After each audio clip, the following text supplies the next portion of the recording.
Thank you for the invitation to be here. I too want to make a special note of Bill Coleman, former MALDEF board member, among the many things you've contributed to civil rights and equality and justice through our times.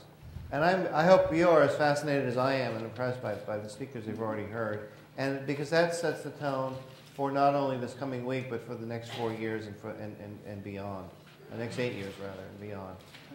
We have the fact that we are sitting here talking about cases from 130, 140, 150 years ago.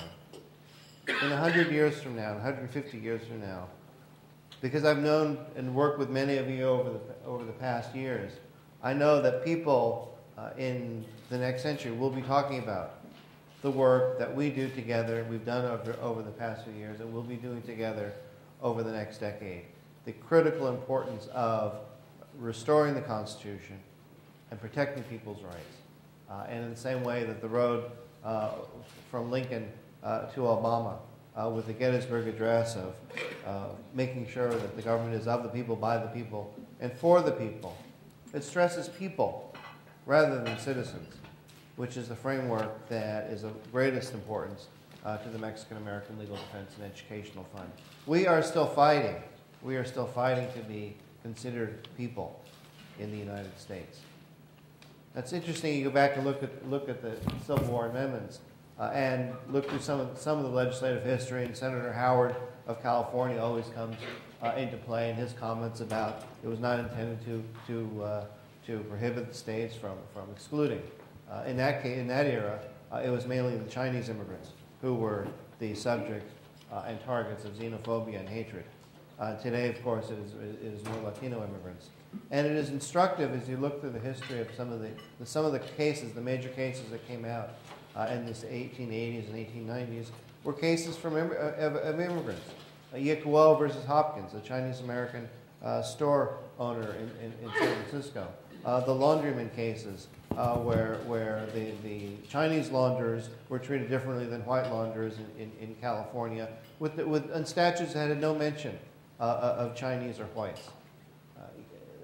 The case of Wong Kim Ark versus the United States. Wong Kim Ark was, like me, he was born in San Francisco a little bit earlier than I was born in San Francisco. He was born in 1871.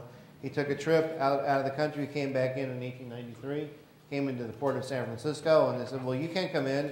Didn't you hear about the Chinese Exclusion Act? And he said, well, I'm not coming in. I'm coming home. I left my heart in San Francisco. I'm born here. I'm a U.S. citizen. They said, no, you're not. He had to go all the way to the U.S. Supreme Court. The Supreme Court made clear in the Wong Kim Ark case what was true, what had been true since 1608 in Scottish common law, in the Roland Calvin's case, that if you're born in the country, the birthright citizenship doctrine, if you're born in the country, you're a citizen of that country. Now, the 14th Amendment included born or naturalized, which becomes relevant to us today.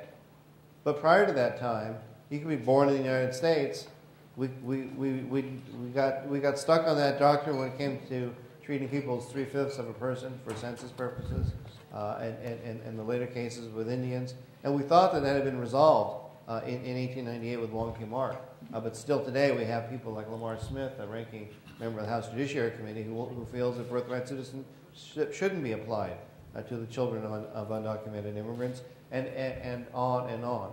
So today we still have the fight, the unfinished fight, to make sure that all people are considered, all Latino immigrants particularly, are considered persons. Just this morning I was at a press conference for the S-chip bill for children's health. Legal immigrants are excluded for the first 5 years as children from coverage under that bill. So we have many small and big things left to be addressed, but certainly I am pleased to be with this panel to be able to discuss these issues today and continue our work together.